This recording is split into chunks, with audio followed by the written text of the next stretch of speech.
Hi అండి. అందరూ ఎలా ఉన్నారు? మేమైతే బాగున్నాము. ఈరోజు టాపిక్ ఏమో సిక్స్త్ క్లాస్ తెలుగు టెక్స్ట్ బుక్‌లో ఉన్న మొత్తం కవుల గురించి చెప్పడం జరిగిందండి. ఇన్ఫర్మేషన్ మొత్తం నేను పెట్టడం జరిగింది. దీనికి ముందు ఫోర్త్ టెక్స్ట్ బుక్‌లో ఉన్న కవుల గురించి కూడా చెప్పానండి. వీడియో చేశాను. దాన్ని డిస్క్రిప్షన్‌లో పెడతాను. అలాగే ఫిఫ్త్ క్లాస్‌కు తెలుగు టెక్స్ట్ బుక్‌లో ఉన్న కవులు మొత్తం నేను వీడియో చేశానండి. అవి కూడా డిస్క్రిప్షన్‌లో పెడతాను. ఇది సిక్స్త్ క్లాస్‌కి సంబంధించిన వీడియో, తెలుగు టెక్స్ట్ బుక్‌కి సంబంధించిన కవుల గురించి అండి. ఇది థర్డ్ వీడియో కవుల గురించి. నేను తర్వాత సెవెంత్, ఎయిత్, నైన్త్, 10th క్లాస్‌కి తెలుగు టెక్స్ట్‌కి సంబంధించిన కవులన్నీ చేయడం జరుగుతుంది. చాలా ఇంపార్టెంట్ అండి. కవులకు సంబంధించి ఖచ్చితంగా బిట్స్ అనేవి రావడం జరుగుతుంది. మీకు నచ్చితే చూడండి. నేను డిస్క్రిప్షన్‌లో పెడతాను ముందు చేసిన వీడియోలు. మా ఛానల్ సబ్స్క్రైబ్ చేసుకోండి. సబ్స్క్రైబ్ చేసుకుంటే మీకు వెంటనే నోటిఫికేషన్ రావడం జరుగుతుంది. టెట్‌కి, డిఎస్సికి సంబంధించిన బిట్స్ మాత్రమే పెట్టడం జరుగుతుందండి. చాలా ఇంపార్టెంటు. ఇప్పుడు చేస్తున్న వీడియో మాత్రం స్కిప్ చేయకుండా చూడండి. ఖచ్చితంగా ఏదో ఒక బిట్ రావడం జరుగుతుంది. టెట్‌లో గానీ, డిఎస్సిలో గానీ మీరు ఒక దగ్గర రాసుకోండి. ఇప్పుడు మనం బిట్స్‌లోకి వెళ్దాం. ఓకే. ఫస్ట్ లెసన్ అండి అమ్మ ఒడి. సిక్స్త్ క్లాస్ తెలుగులో ఫస్ట్ లెసన్ అమ్మ ఒడి అండి. దీన్ని రాసిన వాళ్ళు బాడిగ వెంకట నరసింహరావు అండి. ఇతను 15వ తేదీ 8వ నెల 1913లో జన్మించి 6/1/1994లో మరణించడం జరిగిందండి. ఇతను కృష్ణా జిల్లాలోని కౌతూరంలో జన్మించారు.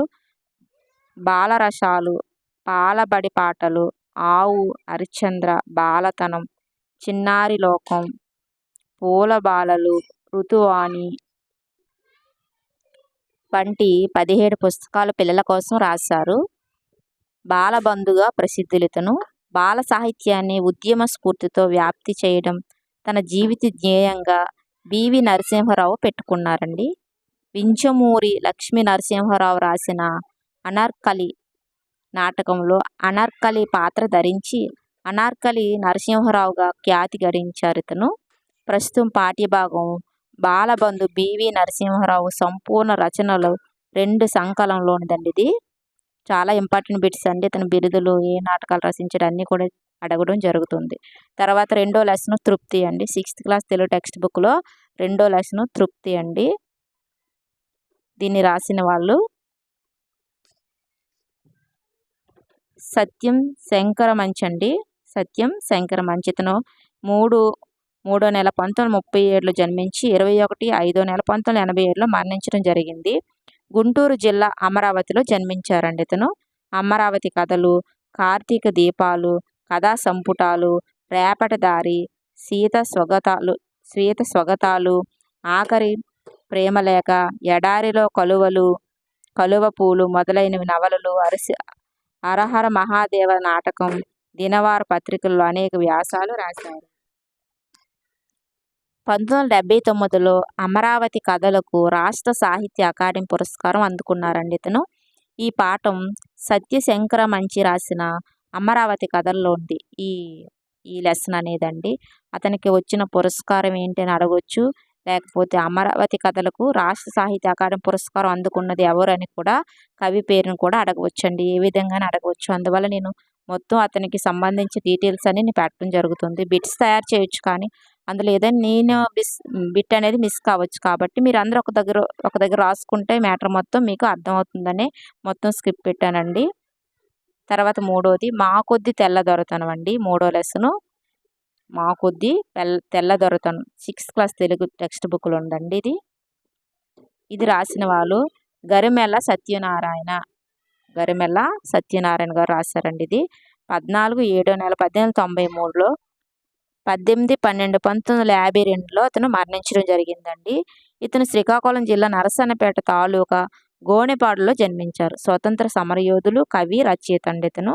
1921లో స్వరాజ్య గీతములు, 1923లో హరిజనుల పాటలు, 1926లో ఖండకావ్యాలు, భక్తి గీతాలు, బాలగీతాలు రాశారండి.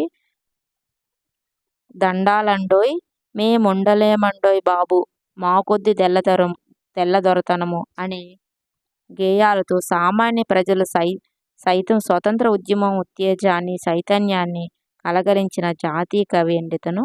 దేశభక్తి కవితలు రాసి జైలు శిక్ష అనుభవించిన వారిలో మొదటి వారు గరిమెల్ల సత్యనారాయణ గారండి. చాలా ఇంపార్టెంట్ బిట్స్. అతను రాసిన గేయాలు అడిగి ఈ గేయాలు ఎవరు రాశారని కూడా అడగడం జరుగుతుంది. అలాగే 1923లో హరిజనుల పాటలు అనేది ఎవరు రాశారని అడగడం కూడా జరుగుతుందండి. చాలా ఇంపార్టెంట్ బిట్స్ ఒక దగ్గర రాసుకోండి మీరు. తెలుగుకి సంబంధించి కవుల గురించి ఖచ్చితంగా అడగడం జరుగుతుంది. సమయస్ఫూర్తి 4వ లెసను సమయస్ఫూర్తి అండి. సమయస్ఫూర్తి ఇది రాసిన వారు కందుకూరి వీరేశలింగం గారండి. ఇతను 16/4/1848లో జన్మించి 27/5/1919లో మరణించడం జరిగిందండి. ఇతను రాజమండ్రిలో జన్మించారు. రాజశేఖర చరిత్రము, సత్యరాజ పూర్వదేశ యాత్రలు, ఐష సంజీవని, సతీహిత బోధిని, ఆంధ్ర కవుల చరిత్ర మొదలైనవి వీరి రచనలండి. వీరి సంఘ సంస్కర్త, నవయుగ వైతాళికులు, విద్యావేత్త కూడా అండి. ఇతను గద్య తిక్కన ఆయన బిరుదు. కందుకూరి వీరేశలింగం గారి బిరుదు ఏంటంటే గద్య తిక్కనండి. ఈ పాఠానికి మూలం కందుకూరి వీరేశలింగం అనువదించిన పంచతంత్ర కథల్లో విగ్రహం అనే భాగంలోని కథండి. ఈ విధంగా కూడా అడుగుతుంటాడు. చూడండి, మనం మన బిట్స్ చెప్పుకున్నాం కదండి. అందులో ఒక లెసన్ ఇచ్చి అది దేనికి సంబంధించింది ఈ లెసన్ దేని గురించి తెలియజేస్తుందని కూడా మనకు అడగడం జరుగుతుందండి. అందువల్ల మీరు టెక్స్ట్ బుక్లు మీకు దగ్గర ఉంటే చాలా మంచిదండి. మీకు చాలా యూజ్ అవుతాయి. చూడండి, లెసన్ అడిగి అది ఏ లెసను దేనికి సంబంధించిందని కూడా అడగడం జరుగుతుంది. తర్వాతది మమకారం అండి. తర్వాత లెసను మమకారం. చాలా ఇంపార్టెంట్ బిట్స్ అండి. స్కిప్ చేయకండి, ఒక దగ్గర రాసుకోండి. అలాగే లెసన్ అడిగి ఇది ఏ క్లాస్కి సంబంధించిన లెసన్ అని కూడా అడగడం జరుగుతుందండి. ఎలా అడుగుతాడో మనకు తెలీదు. ఇది రాసిన వారు చిలుకూరి దేవపుత్ర అండి. చిలుకూరి దేవపుత్ర. ఇతను 24/4/1952లో జన్మించి 18/10/2016లో మరణించడం జరిగిందండి. అనంతపురం జిల్లా కాల్వపల్లిలో జన్మించారు. ఏకాకి నౌక చప్పుడు, చివరి మనుషులు, బందీ, వంకర టింకర, 6 గ్లాసులు మొదలైన కథా సంపుటాలు వెలువరించారండి. ఇతను అద్దములో చందమామ, పంచమం ఆయన రాసిన నవలలు. 1996లో పంచమం నవలలకు ఆట అంటే అమెరికా తెలుగు అసోసియేషన్ వారి నవలల్లో పోటీ తృతీయ బహుమతి వచ్చింది. ఇతనికి 3వ బహుమతి వచ్చిందండి.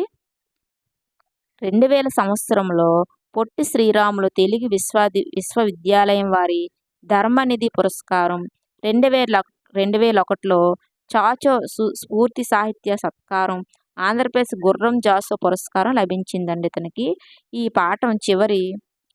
ఈ పాఠం చిలుకూరి దేవపుత్ర రచించిన 6 గ్లాసులు అనే కథా సంపుటిలో ఉందండి. ఇది చాలా ఇంపార్టెంట్ బిట్స్ అండి, ఒక దగ్గర రాసుకోండి. తర్వాతది మేలుకొలుపు అండి, పద్య భాగం. ఇది మేలుకొలుపు అనేది పద్య భాగం. ఈ లెసన్ రాసిన వాళ్ళు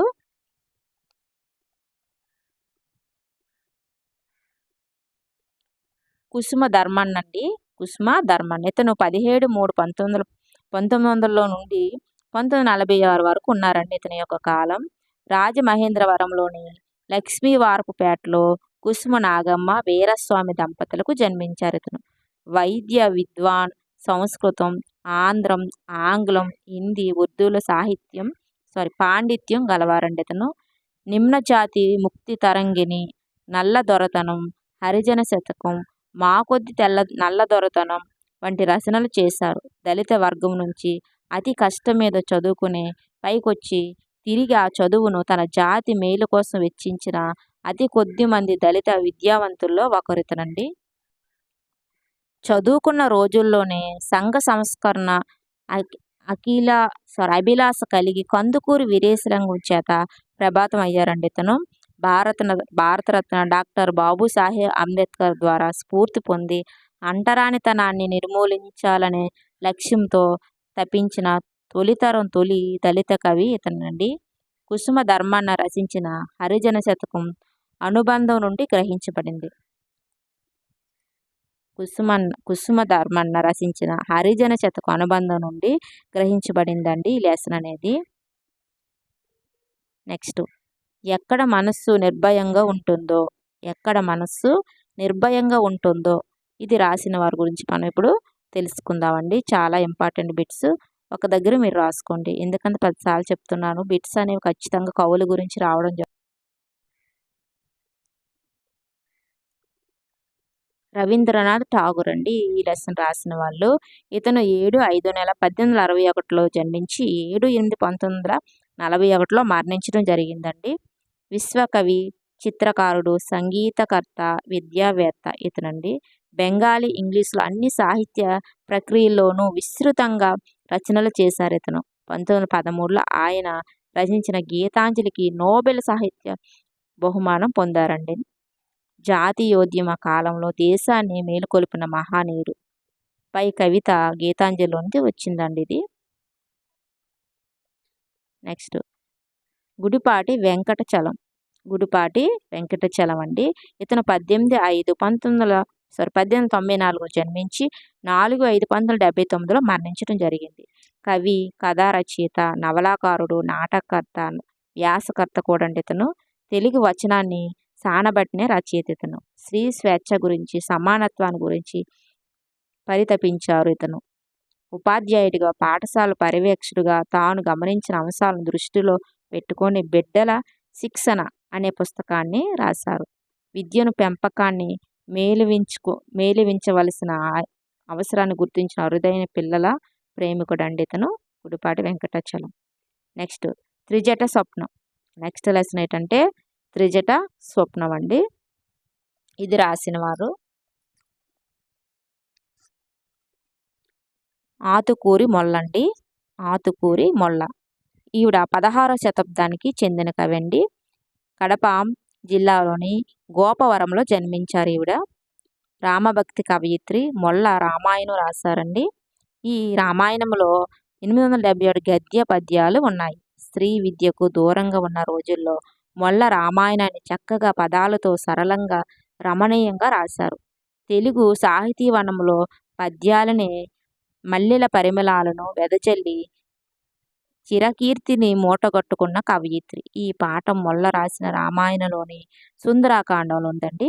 దీనికి సంబంధించి ఈ ఆతుకూరు మొల్లకు సంబంధించిన బిట్స్ నేను లాస్ట్ టైం చెప్పానండి. లాస్ట్ వీడియోలో ఒకసారి చెక్ చేసుకోండి. చాలా important bits. Next Dudu Basavanna అండి. నెక్స్ట్ లెసన్ డూడు బసవಣ್ణ. ఇది రాసిన వారు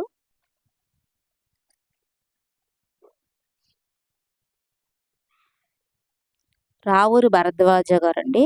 రావూరి భరద్వాజ గారు. ఇతను 5/7/1927లో జన్మించి 18/10/2013లో మరణించడం జరిగింది. గుంటూరు జిల్లా తాడికొండలో జన్మించారండి ఇతను.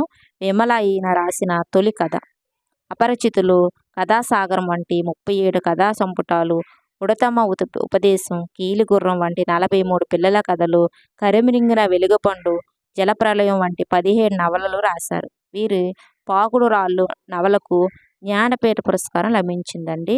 కళాప్రపూర్ణ, కేంద్ర సాహిత్య అకాడమీ పురస్కారం, సోవియట్ భూమి నెహ్రూ పురస్కారం, రాజ్యలక్ష్మి ఫౌండేషన్ అవార్డు, గోపీచంద్ జాతీయ సాహిత్య పురస్కారం, కళారత్న అంటే ఆంధ్రప్రదేశ్ లోక్ నాయక్ ఫౌండేషన్ పురస్కారం వంటి పొందారండి. ప్రస్తుతం పాఠ్యభాగం జీవన సమరం అనే యథార్థ జీవుల యథార్థ గాథల పుస్తకం నుండి తీసుకోబడిందండి ఈ లెసన్ అనేది. నెక్స్ట్ ఎంత మంచి వారమ్మా. నెక్స్ట్ లెసన్ ఏంటంటే ఎంత మంచి వారమ్మ ఉపవాచకం అండి. ఇది రాసిన వారు వెన్నెలకంటి రాఘవయ్య అండి. వెన్నెలకంటి రాఘవయ్య. ఇతను 4/6/1897లో జన్మించి 24/11/1981లో మరణించడం జరిగిందండి. నెల్లూరు గాంధీగా పేరు పొందిన రాఘవయ్య గారు స్వాతంత్ర సమరయోధులు, సంఘ సేవకులు, చరిత్రకారులు. సాహిత్య సమరంలో సహాయ నిరాకరణ ఉద్యమాలు పాల్గొని 21 నెలల్లో జైలు శిక్ష అనుభవించారండి ఇతను. వీరిని 1973లో భారత ప్రభుత్వం పద్మభూషణ్ ఇచ్చి గౌరవించింది. యానాదులు, భారతదేశంలో ఆదివాసులు వంటి 22 పుస్తకాలు రాశారు. తెలుగులో అడవి పూలు, నాగులు, చెంచులు, సంచార జాతులు వంటి 10 పుస్తకాలు రాశారండి. ఇవి 6th తెలుగు టెక్స్ట్ బుక్ సంబంధించిన కవులండి. చాలా ఇంపార్టెంట్ బిట్స్. దీనికి ముందు నేను 4th క్లాస్ తెలుగు టెక్స్ట్ బుక్లో ఉన్న కవుల గురించి చెప్పడం జరిగింది. 5th క్లాస్లో తెలుగు టెక్స్ట్ బుక్లో ఉన్న కవుల గురించి కూడా చెప్పడం జరిగిందండి. ఇది 6th class Telugu text book యొక్క కవులండి. చాలా ఇంపార్టెంట్ బిట్స్. కవుల గురించి ఖచ్చితంగా బిట్స్ అనేవి రావడం జరుగుతుంది. దీనికి సంబంధించిన వీడియోలు డిస్క్రిప్షన్లో పెడతాను, మీకు నచ్చితే చూడొచ్చు. మరొక వీడియోతో మళ్ళీ కలుసుకుందాం. ఓకే, బాయ్ అండి.